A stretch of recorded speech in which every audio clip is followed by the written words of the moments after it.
مہر یہ عورت کا حق ہے، اسے دینا ضروری ہے، واجب ہے مرد کے اوپر کہ اسے دے، اس کے بغیر نکاح نہیں ہو سکتا، اسے دینا ضروری ہے، چاہے نقد دے چاہے ادھار، لیکن دینا ہے اس کو۔ اور ولیمہ مردوں کے لیے ضروری ہے کہ نکاح کرنے کے بعد دوسرے دن یا ہو سکتا ہے تو اسی دن نکاح کے بعد خلوت میں ہونے کے بعد ولیمہ کرائے۔ ولیمہ کا مطلب ہوتا ہے اپنے گاؤں سماج کے لوگوں کو کھانا کھلانا ہے اپنی حیثیت کے مطابق، جو آپ کے پاس حیثیت ہے، جتنی حیثیت کا آپ کھلا سکتے ہیں اسی انداز میں آپ گاؤں سماج کے لوگوں کو کھلائیے، یہ ولیمہ ہے۔ تو اولم ولو بساتن، یہ ولیمہ ضروری ہے یہ کرانا۔ لیکن معاملہ آج کا معاشرے میں الٹا ہو چکا ہے، جہیز لینا نہیں تھا مہر دینا تھا، وہاں مال لڑکی والوں سے لے رہے ہیں، مہر نہیں دے رہے، اور دے بھی رہے ہیں تو جو مال آپ نے لڑکی والوں سے لیا ہے اسی میں سے کچھ آپ دے رہے ہیں۔ 2 لاکھ اگر پیسہ آپ نے لیا ہے تو 50,000 کا آپ نے زیور بنوا دیا ہے، تو کون سا آپ نے اپنا پیسہ لگایا؟ انہی کا مال انہی کو لوٹا رہے ہیں، ابھی کم لوٹا رہے ہیں، پورا بھی نہیں۔ یہ کہاں مہر ہوا؟ مہر تو نہیں ہوا، یہ مال ان کا ہے جو لینا آپ کے لیے جائز نہیں تھا، وہ حرام تھا، آپ نے کیا ہے اس کو جبرن لیا ہے، دباؤ بنا کر لیا ہے، ورنہ نکاح نہیں کریں گے۔ یہ حرام مال آپ کے ہاتھ میں آیا اور اسی سے کچھ پیسے نکال کے آپ نے مہر کے شکل میں بھی دے دیا، تو یہ مہر کیسے ادا ہوگا؟ مال آپ کا ہی نہیں ہو، کیسے مہر ادا ہوگا؟ پھر اسی پیسے سے آپ ولیمہ بھی کراتے ہیں، جو ولیمہ آپ کو اپنی جیب سے کرانا تھا، اپنی حیثیت سے آپ کو کرانا تھا، تو یہ مال حرام سے آپ ولیمہ کرا رہے ہیں، کہاں سے آپ کے لیے جائز ہوگا؟ تو یہ معاشرہ الٹ گیا، لوگ بدل گئے، ایمان میں کمیاں آ گئی، مال حرام اور حلال میں تمیز کیا ہے اٹھ گئی کہ کون سا مال ہمارے لیے حلال ہے اور کون سا مال ہمارے لیے حلال ہے اور کون سا ہمارے لیے حرام ہے، یہ تمیز اٹھ گئی ہے۔ تو خلاصہ یہ ہے کہ جہیز لینا حرام ہے، مہر دینا ضروری ہے اور ولیمہ کرانا ضروری ہے، یہ پوائنٹ آپ کو ذہن و دماغ میں رکھنا۔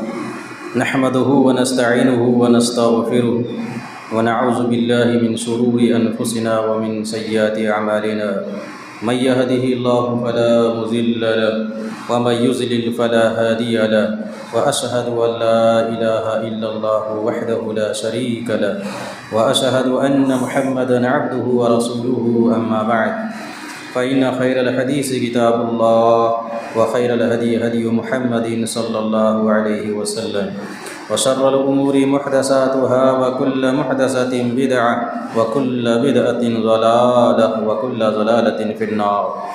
أعوذ بالله من الشيطان الرجيم، بسم الله الرحمن الرحيم۔ يا أيها الذين آمنوا اتقوا الله حق تقاته ولا تموتن إلا وأنتم مسلمون۔ يا أيها الناس اتقوا ربكم الذي خلقكم من نفس واحدة وخلق منها زوجها وبث منهما رجالا كثيرا ونساء، واتقوا الله الذي تساءلون به والأرحام إن الله كان عليكم رقيبا۔ يا أيها الذين آمنوا اتقوا الله وقولوا قولا سديدا يصلح لكم أعمالكم ويغفر لكم ذنوبكم ومن يطع الله ورسوله فقد فاز فوزا عظيما۔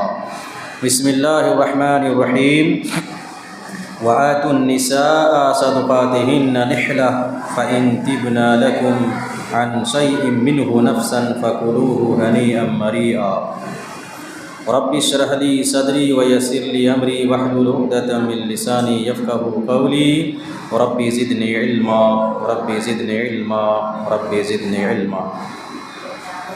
تمام قسم کی تعریفات وحدہ لا شریک خالق کائنات مالک ارض و سما کے لیے ہیں، اور لاکھوں کروڑوں درود و سلام ہوں اس ہستی اقدس و مقدس پر جن کا نام نامی اسم گرامی محمد اکرم صلی اللہ علیہ وسلم ہے۔ وہ ذاتی مقدسہ مبارکہ مطہرہ کہ رب العزت نے جنہیں رحمت کائنات بنا کر بھیجا اور جن کے ذریعے اہل کائنات کی ہدایت اور ان کی رہبری کا بندوبست فرمایا۔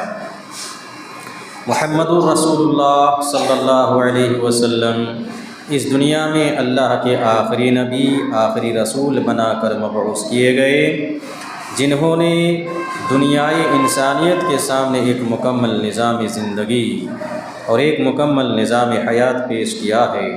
قرآن نے اسے اسلام سے تعبیر کیا ہے، ان الدین عند اللہ الاسلام، کہ اللہ تعالیٰ کے نزدیک دین صرف اسلام ہے، اور اسلام کے علاوہ جو بھی دین اور مذہب اس دنیا میں پایا جاتا ہے اللہ رب العالمین کی نظر میں اسے کوئی حیثیت اور درجہ حاصل نہیں ہے۔ محمد رسول اللہ صلی اللہ علیہ وسلم کے نبی بننے کے بعد اب تمام انسانوں کے لیے ضروری ہے کہ ان کے اوپر ایمان لائے، ان کی لائی ہوئی شریعت کے مطابق زندگی گزارے، ان کے بتائے ہوئے طریقے کے مطابق اپنے آپ کو ڈھالے۔ تو جو شخص جناب محمد رسول اللہ صلی اللہ علیہ وسلم کو اپنا آئیڈیل اور نمونہ تسلیم کرتا ہے ان کے لیے دنیا اور آخرت میں کامیابی ہے، اور جو شخص جناب محمد رسول اللہ صلی اللہ علیہ وسلم کو اپنا آئیڈیل اور نمونہ تسلیم نہیں کرتا ہے ان کے لیے دنیا اور آخرت میں ناکامی ہے، نہ مرادی ہے، ہلاکت و بربادی ہے۔ قرآن کریم سے جو آیت پڑھی گئی ہے انشاءاللہ تعالی اسی کے ضمن میں گفتگو ہوگی۔ پچھلے کئی خطبوں سے میاں بیوی کے حقوق کے تعلق سے گفتگو چلی آ رہی ہے۔ پچھلے جمعہ میں شوہر کا بیوی کے اوپر کیا حق بنتا ہے اس کے تعلق سے بتلایا گیا۔ آج کے خطبے میں انشاءاللہ تعالی یہ بیان کرنے کی کوشش کی جائے گی کہ خاوند پر بیوی کے کیا حقوق بنتے ہیں۔ عورتوں کے بھی کچھ حقوق ہوتے ہیں جنہیں ادا کرنا مردوں کے لیے ضروری ہوتا ہے۔ تو آج کے خطبے میں ہم یہ سمجھنے کی کوشش کریں گے کہ عورتوں کے حقوق، بیویوں کے حقوق کیا ہیں شوہروں کے اوپر۔ آئیے سب سے پہلے عورت کا جو حق بنتا ہے اپنے شوہر کے اوپر، مرد کے اوپر، وہ حق ہے حق مہر۔ اسی کے تعلق سے اللہ رب العالمین نے قرآن کریم میں بیان فرمایا ہے وَآتُوا النِّسَاءَ صَدُقَاتِهِنَّ نِحْلَةً فَإِن طِبْنَ لَكُمْ عَنْ شَيْءٍ مِّنْهُ نَفْسًا فَكُلُوهُ هَنِيئًا مَرِيئًا۔ وَآتُوا النِّسَاءَ صَدُقَاتِهِنَّ نِحْلَةً، تم خوشی خوشی ان کا مہر تم انہیں دے دو۔ مردوں کو کہا جا رہا ہے کہ عورتوں کو تم خوشی بخوشی جو مہر طے ہوا ہے وہ مہر تم انہیں دو۔ یہ قرآن کریم بیان فرماتا ہے فَإِن طِبْنَ لَكُمْ عَنْ شَيْءٍ مِّنْهُ نَفْسًا فَكُلُوهُ هَنِيئًا مَرِيئًا، اگر وہ خوش دلی سے مہر کچھ معاف کر دیتی ہیں تو فَكُلُوهُ هَنِيئًا مَرِيئًا، تو تم اسے کھا سکتے ہو۔ یہ مردوں کو کہا جا رہا ہے کہ جو مہر طے ہوا ہے نکاح کے وقت یہ مہر دینا انہیں ضروری ہے، یہ واجب ہے، لیکن اگر ان میں سے عورت کچھ مہر اگر معاف کر دیتی ہے تو اب مردوں کے لیے کھانا اس کا جائز ہے۔ یہ قرآن کریم بیان فرماتا ہے۔ تو پہلا جو حق بنتا ہے بیوی کا شوہر کے اوپر وہ حق مہر ہے۔ مہر دینا یہ ضروری ہے، مہر کے بغیر نکاح نہیں ہوتا ہے، تو مہر یہ ضروری ہے اور اسے دینا چاہیے۔ لیکن آج کا جو معاشرہ ہے جائزہ ہم لیتے ہیں اور معاشرے میں جب نظر ڈالتے ہیں اور جب دیکھتے ہیں اور جو حالات بنے ہوئے ہیں وہ یہ ہے کہ مہر برائے نام عورتوں کو دیتے ہیں، بلکہ الٹا انہی سے جہیز کا مطالبہ کرتے ہیں، مانگ کرتے ہیں کہ اتنا لیں گے اس کے بعد نکاح کریں گے، چاہے وہ رقم کی شکل میں ہو، روپیے پیسے کی شکل میں ہو، گاڑی کی شکل میں ہو، کسی اور شکل میں ہو۔ لڑکے والوں کی طرف سے مانگ ہوتی ہے کہ اتنا ہم لیں گے اس کے بعد نکاح ہوگا۔ اگر لڑکی والے دینے پر راضی نہیں ہوتے ہیں یا ان کے پاس پیسے نہیں ہوتے ہیں، سامان نہیں ہوتے ہیں، تو پھر لڑکا وہاں سے ہٹ جاتا ہے، ان کے سرپرست، ان کے اولیاء، ان کے گارجن وہاں سے ہٹ جاتے ہیں، نکاح کرنے کے لیے تیار نہیں ہوتے۔ ان کو سب کچھ پسند ہے، لڑکی پسند ہے، گھر پسند ہے، اخلاق و کردار پسند ہے، سیرت پسند ہے، چال چلن پسند ہے، پڑھی لکھی ہے، سب ٹھیک ہے، لیکن جہیز نہیں دیا جا رہا ہے، اس وجہ سے نکاح نہیں ہو رہا ہے۔ آج کا معاشرہ یہ ہے۔ قرآن کہتا ہے وَآتُوا النِّسَاءَ صَدُقَاتِهِنَّ نِحْلًا، تم عورتوں کو ان کا جو حق مہر ہے یہ تم انہیں دیا کرو، یہ دینا ضروری ہے۔ ان سے مانگنا اور ان سے لینا کسی بھی صورت میں جائز نہیں ہے، بلکہ جو مال عورتوں سے لیا جاتا ہے اور لڑکیوں کے گارجن سے لیا جاتا ہے، چاہے جس شکل میں بھی ہو، وہ دہیز ہے اور وہ حرام ہے شریعت میں۔ یہ حرام مال کسی بھی صورت میں اس کا استعمال جائز نہیں ہے۔ تو انسانوں کو اور مسلمانوں کو اس پر غور کرنا چاہیے کہ جناب محمد الرسول اللہ صلی اللہ علیہ وسلم کا طریقہ سنت اور اللہ کے رسول صلی اللہ علیہ وسلم کا اس بارے میں کیا حکم ہے، صحابہ کرام کا طرز عمل کیا ہے، وہ اپنانا چاہیے، نہ کہ اپنی طرف سے چیزوں کو اس میں داخل کر کے نکاح جو ایک آسان شے ہے اسے مشکل بنا دینا ہے۔ جہیز کی وجہ سے آج نکاح مشکل ہو گیا ہے۔ بہت ساری غریب لڑکیاں، غریب گھرانے اپنی لڑکیوں، اپنی بہن بیٹیوں کا نکاح وقت پر نہیں کرا پاتے، مال نہ رہنے کی وجہ سے، جہیز نہ رہنے کی وجہ سے۔ تو یہ مردوں کی طرف سے، نوجوانوں کی طرف سے اور ان کے اولیاء اور سرپرستوں کی طرف سے بڑا ظلم ہو رہا ہے، زیادتی ہو رہی ہے۔ اس سے کیا ہے، مسلمانوں کو باز آنا چاہیے، رکنا چاہیے۔ یہ مال حرام ہے، اس سے اپنے آپ کو بچا لینا چاہیے۔ یہ کسی بھی صورت میں جہیز کا لینا جائز نہیں ہے۔ مہر دینا ضروری ہے، مہر دینا ضروری ہے۔ تو جو مہر طے ہو وہ مہر انہیں دیں، اور ان میں سے بعد میں اگر وہ عورت کچھ مہر کو اگر معاف کر دیتی ہے تو مردوں کے لیے اس مہر کا کھانا جائز ہے۔ لیکن حالات اس کے الٹا ہیں، حالات اس کے الٹا ہیں۔ وہ یہ ہے کہ جہیز کا مطالبہ ہوتا ہے، دیا جاتا ہے مجبوری کی صورت میں، اور پھر بعض جگہوں میں بہت زیادہ بڑھا چڑھا کر مہر بھی طے کر لیتے ہیں کہ اتنا مہر دینا ہے پھر نکاح ہوگا، چونکہ اس نے لیا ہے ان سے اس لیے مہر بھی منظور کر لیتے ہیں۔ لیکن یہ مہر نقد نہیں دیتے ہیں، ادھار ہوتا ہے، ادھار ہوتا ہے، نقد نہیں ہوتا ہے۔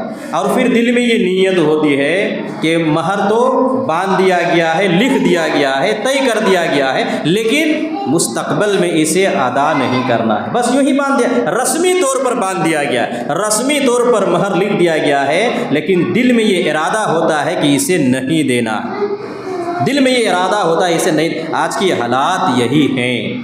تو مہر جتنا آپ دے سکتے ہیں آپ اپنی حیثیت کے حساب سے مہر دیں، اور یہ نقد دے دینا یہ زیادہ بہتر ہے۔ ادھار بھی جائز ہے، لیکن ادھار کا یہ مطلب نہیں ہے کہ آپ کی نیت میں خرابی آ جائے، بعد میں ادا کرنے کی نیت ہی آپ کی بدل جائے، اس کو ادا نہیں کرنا ہے، یا عورتوں سے اسے معاف کروا لینا ہے۔ اور ایسا ہوتا ہے کہ عورتوں سے اسے معاف کروانے کے چکر میں ان پر دباؤ ڈالتے ہیں وغیرہ، دباؤ ڈالتے ہیں۔ تو دباؤ ڈال کر یہ مہر معاف کرنا یہ بھی عورت کے اوپر ظلم ہے، اور زیادتی ہے، جائز نہیں ہے، ظلم ہے، زیادتی ہے۔ یہ مہر ان کا حق ہے، صرف اور صرف اس عورت کا حق ہے، جو مہر آپ نے دیا ہے ان کا حق ہے۔ اس مال پہ ان کے باپ کا بھی حق نہیں ہے، ان کی ماں کا بھی حق نہیں ہے، اس عورت کا حق ہے، وہ اس کے مالک ہیں، اس مال کو وہ جو چاہے کرے۔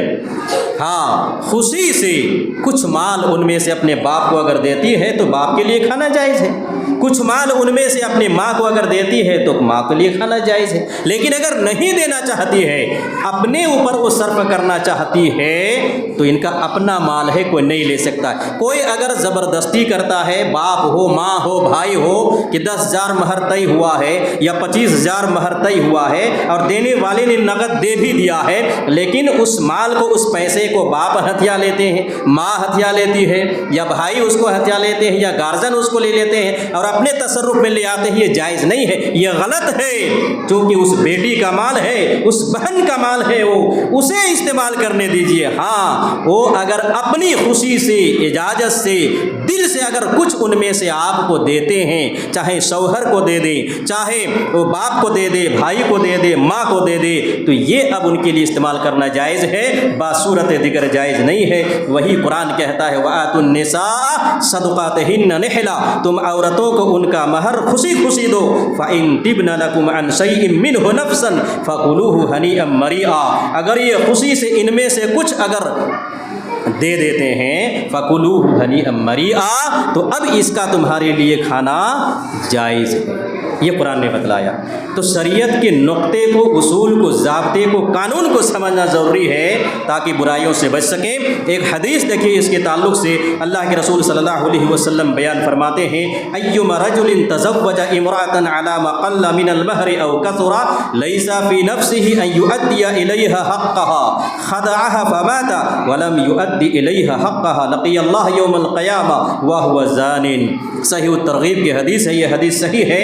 اللہ کے رسول صلی اللہ علیہ وسلم بیان فرماتے ہیں کہ کوئی آدمی کسی عورت سے نکاح کرے، ایما رجل تزوج امرأة، کسی آدمی نے کسی عورت سے نکاح کیا، علی ما قل من المہر او کثر، مہر کم دے کر یا زیادہ دے کر، مہر دیا ہے کم دیا ہی یا زیادہ دیا ہے، مہر طے ہوا ہے، دیا ہے، اور اس نے نکاح کر لیا ہے، لیس فی نفسہ ان یؤدی الیہا حقہا، مہر کم ہو یا زیادہ ہو طے کر لیا ہے، لیس فی نفسہ، لیکن اس کے دل میں ادا کرنے کا ارادہ نہیں ہے، مہر لکھوا دیا ہے کہ ٹھیک ہے اتنا مہر دیں گے، جتنا ہوا اتنا لکھوا دیا، گارجن کی طرف سے جتنا بھی دباؤ پڑا لکھوا دیا، لیکن دل میں اس مرد نے ارادہ کیا رکھا ہے، لیس فی نفسہ ان یؤدی الیہا حقہا، جو عورت کا یہ حق ہے، حق مہر، اسے ادا نہ کرنے کا اس نے نیت بنا لی ہے، دل میں ارادہ کر لیا ہے، خدعہا، تو گویا کہ اس مرد نے اس عورت کو دھوکے میں رکھا ہے۔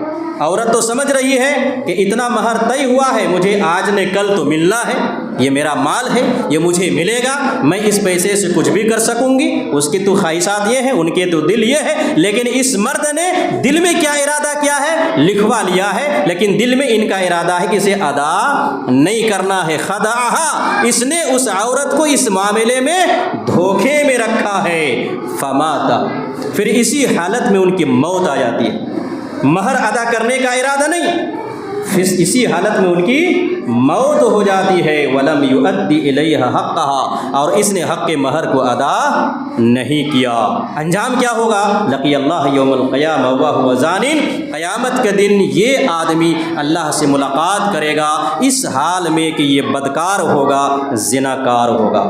کیا سمجھ میں آیا کہ آپ نے مہر طے کروا لیا ہے، لکھوا لیا ہے، لیکن آپ نہیں دیے، دل میں آپ نے ارادہ رکھا ہے اسے ادا نہیں کرنا ہے، دباؤ ڈال کر معاف کروا لینا ہے، عورت نے معاف نہیں کیا یا آپ نے کچھ نہیں کہا، لیکن ارادہ آپ کا یہ ہے کہ اسے ادا ہی نہیں کرنا ہے، بس لکھوا دیا ہے لوگوں کو دکھانے کے لیے، ہاں اتنا مہر ہم نے کیا ہے، طے کیا ہے، دیا ہے، لیکن آپ نے دیا نہیں اور ارادہ بھی ہے نہ دینے کا، ایسا آدمی اسی حالت میں موت ہوتی ہے تو قیامت کے دن یہ مرد زناکار اور بدکار کی حالت میں اللہ سے ملاقات کرے گا۔ گویا کہ یہ پوری زندگی جب تک اپنی بیوی سے تعلقات اس نے بنایا ہے، وہ بدکاری کی صورت میں بنایا ہے، زناکاری کی صورت میں بنایا ہے، یہ بیوی ان کے لیے حلال نہیں تھی، انجام کیا ہوگا، اس کا انجام آخر میں جہنم ہوگا۔ مسلمان مردوں، نوجوانوں، سمجھو، تو جتنی طاقت آپ کے پاس ہے مہر دینے کی اتنا ہی طے کرنا ہے اور اسے دے دینا۔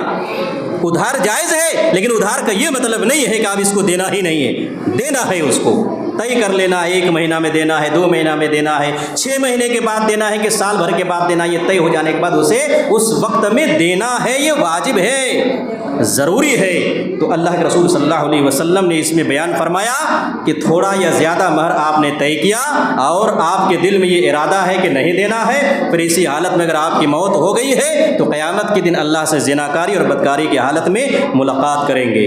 یہ کیا ہے، اللہ کے رسول صلی اللہ علیہ وسلم نے بیان فرمایا۔ معلوم یہ ہوا کہ مہر یہ عورتوں کا حق ہے، اسے ہر حال میں دینا ضروری ہے، اسے آپ ان کی اجازت کے بغیر نہیں کھا سکتے، یہ ان کا حق ہے۔ شریعت نے یہ مکلف کیا ہے کہ آپ اپنی حیثیت اور طاقت کے مطابق مہر آپ طے کریں گے۔ جتنا آپ نہیں دے سکتے ہیں اتنا آپ نے اگر لکھوا دیا ہے تو آپ اپنی حیثیت سے آگے آپ لکھوا رہے ہیں، جو یہ بھی آپ کے لیے جائز اور درست نہیں ہے۔ شریعت نے اس کا آپ کو مکلف نہیں کیا ہے۔ جتنا کم میں کیا ہے کام ہو جائے اتنا ہی اتنے ہی سے کیا ہے آپ کو کر لینا چاہیے۔ قرآن کہتا ہے لا یکلف اللہ نفسا الا وسعها، اللہ رب العالمین نے کسی بھی نفس کو اس کی طاقت سے زیادہ بوجھ نہیں ڈالا، اس کی طاقت سے زیادہ بوجھ نہیں ڈالا ہے۔ یہ اللہ رب العالمین نے بیان فرمایا ہے۔ تو آپ کی حیثیت اگر 50,000 مہر دینے کی نہیں ہے تو آپ کیوں لکھوائے؟ آپ کی حیثیت اگر 20,000 مہر دینے کی نہیں ہے تو آپ کیوں لکھوائے؟ آپ کی حیثیت اگر 1 بھری 2 بھری چاندی دینے کی نہیں ہے تو آپ نے لکھوایا کیوں ہے؟ کہ جتنا آپ دے سکتے ہیں اتنا طے کیجیے، اس سے زیادہ نہیں۔ شریعت نے آپ کو اس کے بارے میں مجبور نہیں کیا ہے، آپ اپنی حیثیت سے کیا اس کو کر سکتے ہیں۔ شریعت کی طرف سے مقدار متعین نہیں ہے مہر کی کہ اتنی مہر ہونی ہی چاہیے، کوئی اس کی مقدار نہیں ہے، بس آپ اپنی حیثیت کے حساب سے مہر دیں گے۔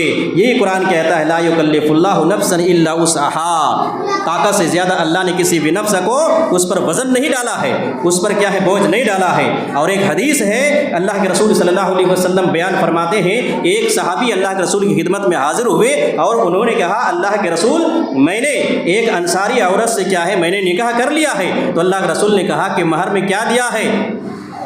اللہ کے رسول نے کہا میرے پاس تو کچھ بھی نہیں ہے۔ تو اللہ کے رسول نے کہا التمس ولو خاتم من حدید، یہ صحیح بخاری صحیح مسلم کی حدیث ہے۔ اس نوجوان کو اللہ کے رسول نے سمجھایا کہ جاؤ تلاش کرو اپنے گھر میں، لوہے کی انگوٹھی ہی کیوں نہ ہو تلاش کرو، اور تم مہر کی صورت میں کیا ہے تم اپنی بیوی کی دو۔ یہ اللہ کے رسول نے کہا انگوٹھی ہی کیوں نہ ہو، لوہے کی انگوٹھی، اس کی کیا قیمت ہو سکتی ہے؟ لوہے کی انگوٹھی کی کیا قیمت ہوگی؟ 10 روپیہ 5 روپیہ قیمت ہوگی۔ اتنا ہی اگر تمہارے پاس ہے تو دینا ہے، چونکہ تم نے نکاح کیا ہے۔ اب مہر ضروری ہے، آپ اپنی حیثیت کے حساب سے کیا ہے آپ مہر دیں گے، اپنی حیثیت کے حساب سے۔ آپ کے پاس حیثیت نہیں ہے، ایک انگوٹھی اگر ہے وہی دیجیے، لیکن دینا ہے آپ کو۔ یہ اللہ کے رسول صلی اللہ علیہ وسلم نے سمجھایا۔ تو مہر کی مقدار متعین نہیں ہے، آدمی اپنی حیثیت سے کیا ہے اس کو دے گا۔ یہ اللہ کے رسول نے اس حدیث میں سمجھانے کی کوشش کی ہے۔ آئیے اللہ کے رسول صلی اللہ علیہ وسلم کی بیٹی حضرت فاطمہ رضی اللہ تعالی عنہا کا نکاح ہوتا ہے۔ علی رضی اللہ تعالیٰ عنہ اللہ کے رسول کی خدمت میں حاضر ہوتے ہیں، پیغام نکاح دیتے ہیں، بات طے ہوتی ہے، نکاح ہوتا ہے۔ اللہ کے رسول پوچھتے ہیں کہ مہر میں دینے کے لیے کیا ہے علی؟ کہا میرے پاس تو کچھ بھی نہیں ہے۔ تو اللہ کے رسول صلی اللہ علیہ وسلم نے کہا کہ تمہارے پاس وہ حتمی زرہ کہاں ہے جو فلاں جنگ میں آپ کو ملی تھی؟ تو حضرت علی نے کہا وہ تو میرے پاس ہے۔ تو اللہ کے رسول نے کہا کہ یہی تم مہر کے شکل میں دے دو، یہی تم مہر کے شکل میں تم انہیں دے دو۔ یہ ابو داؤد اور نسائی کی حدیث ہے جو صحیح بھی ہے۔ تو اللہ کے رسول اور بعض تاریخ اور سیرت کی کتابوں میں یہ مذکور ملتا ہے کہ اس زرہ کو حضرت علی نے عثمان کے ہاتھوں میں 480 درہم میں بیچا تھا، اور یہ اللہ کے رسول صلی اللہ علیہ وسلم کو فاطمہ کے مہر کے لیے دے دیا تھا۔ تو متعین مقدار نہیں ہے مہر کے لیے، آپ اپنی حیثیت کے حساب سے مہر دیں گے، اپنی حیثیت کے حساب سے۔ یہ اس میں کیا ہے بتلایا گیا ہے۔ اور جس نکاح میں جتنا کم خرچ ہوگا وہ نکاح اتنی ہی بابرکت ہے۔ یہ اللہ کے رسول نے بیان فرمایا ہے خیر النکاح ایسرہ، یہ صحیح الجامع کی حدیث ہے، سب سے بہتر نکاح وہ ہے جس میں کم خرچہ ہو۔ خیر النکاح ایسرہ، جس میں کم خرچہ ہو سب سے بہترین نکاح ہے۔ اور ایک حدیث میں بیان فرمایا، یہ بھی صحیح الجامع کی حدیث ہے، خیر الصداق ایسرہ، جس میں سب سے کم مہر ہو وہ نکاح سب سے بہتر ہے۔ سب سے بہتر مہر وہ ہے جو سب سے کم ہو، دینے میں آسانی ہو۔ کون سا مہر دینے میں آسانی ہو؟ جو کم آپ لکھوائیں گے یا دینے کے لیے آپ ارادہ کریں گے وہ بآسانی اس کو آپ دے سکتے ہیں۔ لیکن آپ نے اگر لاکھوں میں لکھوا لیا ہے، ہزاروں میں لکھوا لیا ہے اور آپ کے پاس حیثیت نہیں ہے تو آپ نہیں دے سکتے ہیں، تو یہاں مسئلہ ٹیڑھا ہوگا، آپ غداری کریں گے، جبراً معاف کروائیں گے یا پھر ادا نہیں کریں گے، قیامت کے دن آپ کا مواخذہ ہوگا، پریشانیوں میں پڑ جائیں گے۔ تو بہترین نکاح اور بہترین مہر کے بارے میں اللہ کے رسول صلی اللہ علیہ وسلم نے بیان فرمایا جس میں آسانی ہو، بآسانی آپ اس مہر کو ادا کر کر سکیں، اور جس نکاح میں آسانیاں ہو، مشکلات نہ ہو، اس نکاح میں برکت ہوتی ہے، اس نکاح میں برکت ہوتی ہے۔ یہ اللہ کے رسول صلی اللہ علیہ وسلم نے بیان فرمایا۔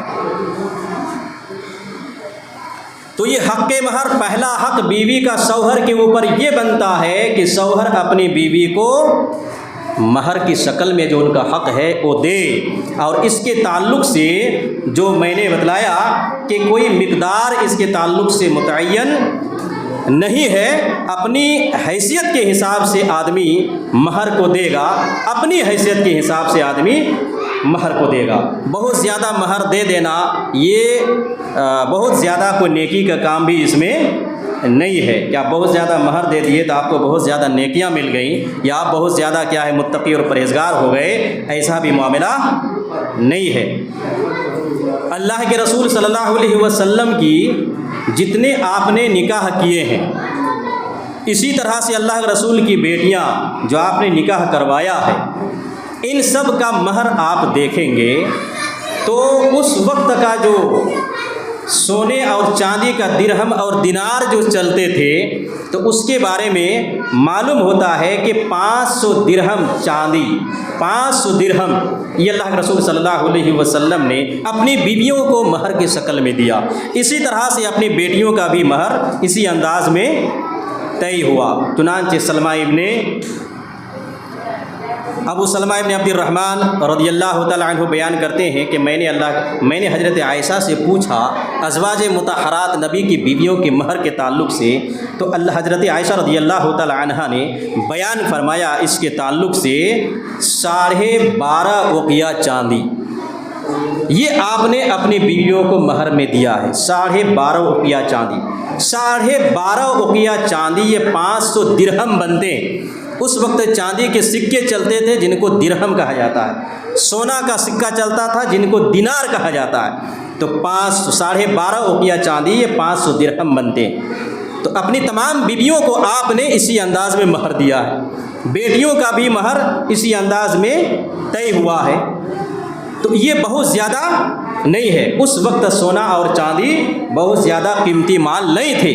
500 درہم سعودی علماء نے اس کا تخمینہ اور موجودہ دور کے وزن کے لحاظ سے 500 درہم کو موجودہ وزن میں جو ان کو یہ بنایا گیا ہے تو 1487 گرام .5 بنتے ہیں۔ 1487 گرام، 13 گرام کم 1500 گرام یعنی 1.5 کلو چاندی بنتے ہیں، جو 500 درہم ہوتا ہے۔ یہ مہر میں اس وقت دیا جا رہا تھا۔ اس وقت سونا اور چاندی کی اتنی قیمت نہیں تھی، اس وقت اتنی چاندی اور اتنے سونے بہت زیادہ قیمت کیا ہے ہو جائیں گے۔ تو 500 درہم یہ 1487 گرام بنتے ہیں، اور ان کو جو دینار ہے سونے کا، اس میں جب ان کو کیا ہے یہ وزن کو اس میں یہ کیا گیا ہے تو سعودی علماء کا کہنا ہے کہ 176 گرام سونا بنتا ہے، جو سونے کا دینار جو چل رہا تھا اس وقت موجودہ کیا ہے وزن کے حساب سے 500 درہم چاندی 176 گرام سونا یہ بنتا ہے۔ اور ایک دینار سونا جو ہوتا ہے 4.25 گرام کا ہوتا ہے، جو اس وقت دینار چلتا تھا 4.25 گرام کا ہوتا تھا۔ یہ سعودی علماء نے تحقیق کرنے کے بعد یہ واضح کیا ہے، یہ لکھا ہے۔ خلاصہ یہ ہے کہ اللہ کے رسول صلی اللہ علیہ وسلم نے اپنی بیویوں، اپنی بیٹیوں کا جو مہر طے کیا، لیا وہ 500 درہم چاندی سے زیادہ نہیں ہے، اسی انداز میں لگ بھگ ہے۔ اس لیے بہت زیادہ مہر یہ مرغوب نہیں ہے، بہت زیادہ اچھی چیز نہیں ہے۔ جتنی آپ کے پاس حیثیت ہے، اپنی حیثیت اور طاقت کے حساب سے آپ مہر کیا ہے طے کریں گے، جتنا آپ دے سکتے ہیں آسانی کے ساتھ دے سکتے ہیں، جس میں پریشانی بھی آپ کو نہ ہو۔ جس طرح کے مثالوں کے ذریعے سے، واقعات کے ذریعے سے، اور نبی کریم صلی اللہ علیہ وسلم کہ بیویوں کے مہر، بیٹیوں کے مہر کے تعلق سے آپ کو بتلایا گیا۔ اسی طرح سے عبد الرحمن ابن عوف رضی اللہ تعالیٰ عنہ نے جب نکاح کیا اور اللہ کے رسول کی خدمت میں حاضر ہوئی، ان کے کپڑوں پر زردی آپ نے دیکھی تو آپ نے ان سے پوچھا کہ یہ زردی کہاں کی ہے، کیسی ہے؟ تو بتلایا کہ میں نے نکاح کر لیا ہے، شادی کر لیا ہے۔ تو اللہ کے رسول نے کہا کہ مہر میں کیا دیا ہے؟ تو کہا کہ کھجور کی گٹھلی کے برابر میں نے سونا دیا ہے مہر، کھجور کی گٹھلی کے برابر سونا دیا ہے مہر میں۔ تو اللہ کے رسول صلی اللہ علیہ وسلم نے کہا کہ اولم ولو بساتن، مہر دیا ہے، اچھی بات ہے، مبارکبادی دی ہے، اب تمہیں ولیمہ کرانا ہے۔ ولیمہ یہ ضروری ہے، مہر یہ عورت کا حق ہے، اسے دینا ضروری ہے، واجب ہے مرد کے اوپر کہ اسے دے، اس کے بغیر نکاح نہیں ہو سکتا، اسے دینا ضروری ہے، چاہے نقد دے چاہے ادھار، لیکن دینا ہے اس کو۔ اور ولیمہ مردوں کے لیے ضروری ہے کہ نکاح کرنے کے بعد دوسرے دن یا ہو سکتا ہے تو اسی دن نکاح کے بعد خلوت میں ہونے کے بعد ولیمہ کرائے۔ ولیمہ کا مطلب ہوتا ہے اپنے گاؤں سماج کے لوگوں کو کھانا کھلانا ہے اپنی حیثیت کے مطابق، جو آپ کے پاس حیثیت ہے، جتنی حیثیت کا آپ کھلا سکتے ہیں اسی انداز میں آپ گاؤں سماج کے لوگوں کو کھلائیے، یہ ولیمہ ہے۔ تو اولم ولو بساتن، یہ ولیمہ ضروری ہے، یہ کرانا ہے۔